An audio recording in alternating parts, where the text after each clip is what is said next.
유다 예루살렘 백성들이 포로로 잡혀 있다가 고레스 왕에 의해서, 페르시아 왕이었었죠.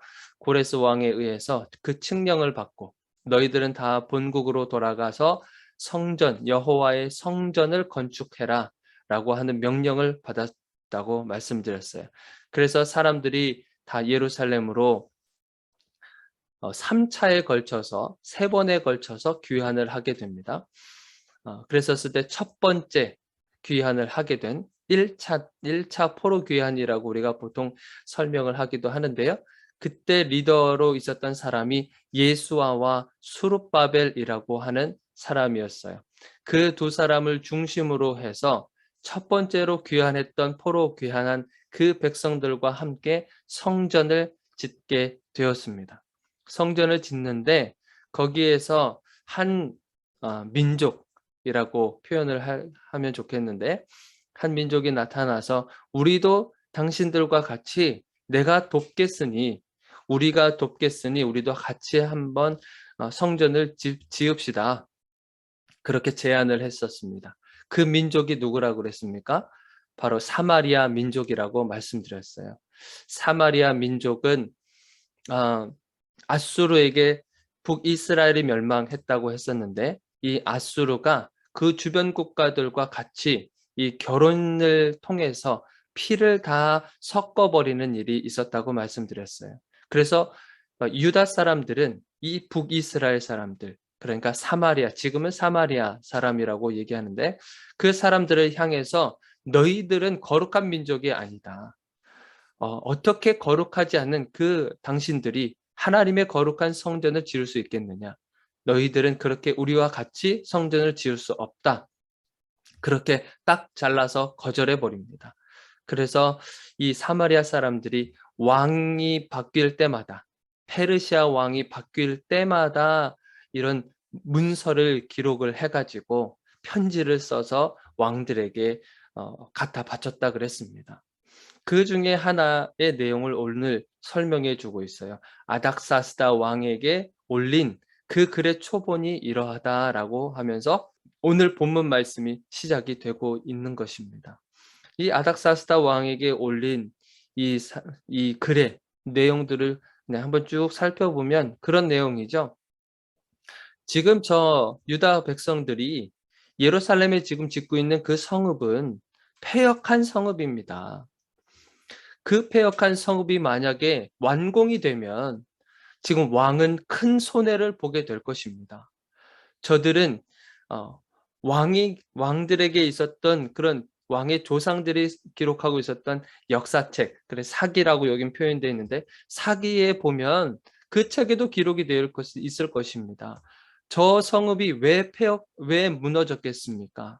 저 성읍은 패역하고 왕들에게 손해를 입혔기 때문에 그렇게 무너지게 된 것입니다. 그렇게 아마 기록이 됐을 것입니다. 한번 살펴보십시오. 그렇게 하면서 이런 문서를 조작한 겁니다. 미리 조작을 한 거죠. 우리가 어제 말씀이었나요? 그저께 말씀에도 그렇게 나오는데, 뭐가 나오냐면 돈을 가지고 이 사람들을 매수합니다. 그래서 자기네들의 뜻에 합당하게 증언할 수 있도록 충분한 절차를 이미 다 맞춰 놓은 상태예요. 그래서 이런 기록들도 아마 다 고쳐놓고 수정하고 그렇게 아마 했었을 것입니다. 그래서 이 사람들이 그걸 제안한 거예요. 한번 그 역사책, 사기책을 한번 살펴보십시오. 아마 그렇게 기록이 되어 있을 것입니다. 그렇게 했더니 정말 보니까 살펴보니까 그렇게 기록이 되어 있더라. 그런 거예요. 그래서 이 아닥사스다 왕이 지금 이 고레스 왕에 의해서 발표가 되고 공포가 되었던 그 조서를 전부 다 철회시키고 다시 이 아닥사스다 왕이 이 성전 건축하는 것을 중단시키는 그런 일을 하게 됩니다. 결국에는 이 사마리아 사람들의 이 모략에 이 사람들의 이 계획에 넘어가게 된 거죠. 이 아닥사스다 왕이. 그래서 결국에는 중단이 되었어요. 중단이 언제까지 됐냐고 나오면 24절에 보니까 바사왕, 바사라고 하는 것은 페르시아라고 그랬어요. 이 페르시아 왕 다리오 제2년까지 중단이 됐다라고 지금 기록이 되어 있어요. 그래서 총 중단된 그 기간이 한 14년에서 16년 정도까지 그렇게 길게 성전 건축되는 것이 중단이 되어 버렸습니다. 여러분들 성전을 짓겠다고 성전을 어 고레스 왕에 의해서 다시 성전을 재건하라고 명령을 받고 돌아온 이 백성들의 숫자가 몇 명인지 아십니까? 혹시 우리가 주일날 말씀에 있었을 텐데, 자, 그때 명수가 어떻게 되냐면 42,360명이에요. 42,360명. 1차 포로로 있었다가 다시 예루살렘으로 돌아온 백성들의 수가 42,360명이에요. 거기에다가 남자와 여자의 종, 그들이 7,337명이에요. 7,337명. 그리고 노래 부르는 사람들. 그러니까 어떤 예배를 드리기 위해서는 찬양을 부르는 사람도 필요하지 않겠습니까? 그래서 노래를 부르는 사람들도 약 200명 정도가 귀환을 하게 돼요. 그래서 총 합쳐보면요. 49,897명이에요. 49,897명.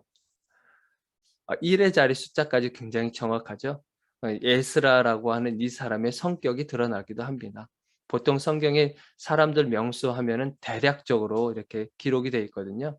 그런데 에스라라고 하는 이 사람은 조금 달라요. 굉장히 세세하게 하나하나 낱낱이 기록할 뿐만 아니라 사람들 명수 셀 때도 아주 1의 자리 숫자까지 정확하게 기록하는 사람입니다. 그래서 1차 귀환한 사람들이요. 총 거의 보면 49,897명이에요. 거의 5만 명 가까이 되는 사람이 1차 포로 있었다가 귀환한 사람들입니다. 자, 이 사람들은 어떤 마음을 가지고 왔겠습니까? 드디어 우리가 예루살렘에 드디어 들어가겠구나. 드디어 예루살렘에 들어가서 그렇게 고대하고 바랐던 성전, 우리가 바벨론에 멸망당했었을 때 무너져가는 그 성전을 바라보면서 얼마나 그런 슬픔을 느끼고 있었겠습니까? 그러나 지금 다시 본향, 고향으로 돌아가서 성전을 지을 수 있다고 하는 그런 기대감과 부푼 마음을 가지고 모든 삶을 다 정리하고 지금 이 예루살렘으로 돌아온 겁니다. 70년이라고 말씀드렸죠. 예레미야 선지자가 예언한 것이 70년, 70년의 포로 기간을 마치고 다시 본국으로 돌아오고 있는 상황인 거예요. 그러니까 70년 동안에 얼마나 많은 이 페르시아 땅에서 얼마나 많은 일들을 했겠습니까? 직장도 안정된 직장이었을 것이고 거기서 자녀들도 낳고 자녀들도 그곳에서 교육을 받았을 뿐만 아니라 뭐 대단한 교육은 아니었겠지만 포로들이었으니까 어찌됐건 그곳에서 생활하고 그곳의 문화에 젖어들고 그 70년이라는 세월을 지내고 나서 이제 예루살렘으로 돌아왔단 말이에요. 얼마나 큰 기대감을 가지고 왔겠습니까? 그 성전 하나 짓겠다고 하는 그 마음을 가지고 돌아왔단 말이죠. 삶의 목적이 그들이 어찌 보면은 성전 짓는 것, 모든 삶을 다 정리한 그 목적이 성전 짓는 것 그거 하나이지 않았겠습니까? 자, 그런데 돌아왔어요. 돌아와서 성전을 딱 지으려고 했는데 이러한 일들이 벌어지게 된 겁니다. 어찌 보면 이 사람들의 가슴 속에 망연자실하지 않았겠습니까? 삶의 목적을 잃어버린 듯한 그런 마음이지 않았겠어요? 이거 진짜 하나님의 뜻이 맞아? 하나님의 뜻이라고 하면 이렇게 되면 안 되는 거 아니야? 하면서 의심이 들기도 하고 그런 마음이 동시에 들었을 것이에요. 자, 이 마음이요. 이 당시에 있던 이 사람들뿐만 그랬을까요? 성경에 보면은 그런 사람들이 있죠. 대표적인 사람들이 예수님의 제자들이에요. 예수님의 제자들도 마찬가지 예수님께서 등장하시고 너희들은 나를 따르라. 그랬었을 때 이 제자들이 다 어떻게 했어요? 모든 직장을 다 버리고 심지어는 가족들도 버리고 모든 것을 다 팽겨치고 예수님을 따랐단 말이에요. 그러면서 3년 동안 예수님과 함께 먹고 마시고 잠을 자기도 하고 하는 그런 삶을 살았단 말이에요. 그리고 예수님이 하는 행적들을 바라보니까 기적을 일으키죠. 그리고 때때마다 먹을 것을 또 채워주시죠. 또 사람들에게 하나님의 복음의 메시지를 전할 때마다 사람들이 전부 다 이렇게 왕처럼 추대하려고 하는 그런 모습이 보이죠. 그러니까 만약에 이 예수 그리스도가 왕이 된다고 한다면 우리도 그 자리 그곳에서 예수님의 우편이나 좌편이나 이렇게 큰 자리를 얻을 수 있지 않겠는가. 그런 기대감과 부푼 마음을 가지고 예수님을 따랐다고요. 그런데 결국 어떻게 됐어요? 예수님께서 십자가에 달려 돌아가셨잖아요. 모든 사람들 앞에서 그 수치를 받으시고 채찍을 맞으시고 한마디도 하지 않으셨단 말이죠. 예수님께서는. 십자가에 달려 돌아가시는 그 순간까지 주님께서는 자신의 의를 드러내신 적이 한 번도 없으셨단 말이에요. 그 모습을 바라보면서 우리가 왜 저 예수 그리스도를 쫓아왔는가? 그렇게 망연자실하지 않았겠습니까? 그러나 그렇게 정말 어찌 보면은 모든 것을 다 포기할 수밖에 없는 그런 상황 속에서 그런 하나님의 역사하심이 중단되는 것 같은 그런 느낌 가운데에서 제자들에게 예수님이 찾아오셨잖아요. 부활하셔서 찾아오셨단 말이에요. 완전히 삶의 목적을 잃어버리고 그리고 중단되어 있는 것 같은 그런 상황 속에서 주님이 찾아오신 거예요. 성경에도 여러 군데가 많이 있죠. 그렇게 중단되어 있는 것처럼 보이는 것들이 많아요.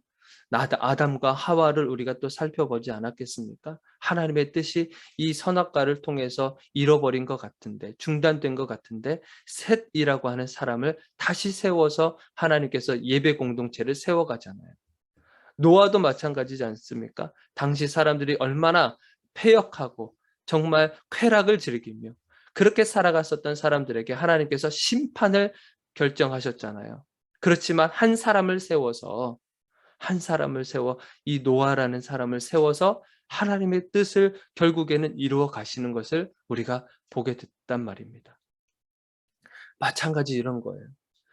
우리가 중단된 것처럼 생각이 되지만 하나님은 한 번도 중단하신 적이 없습니다.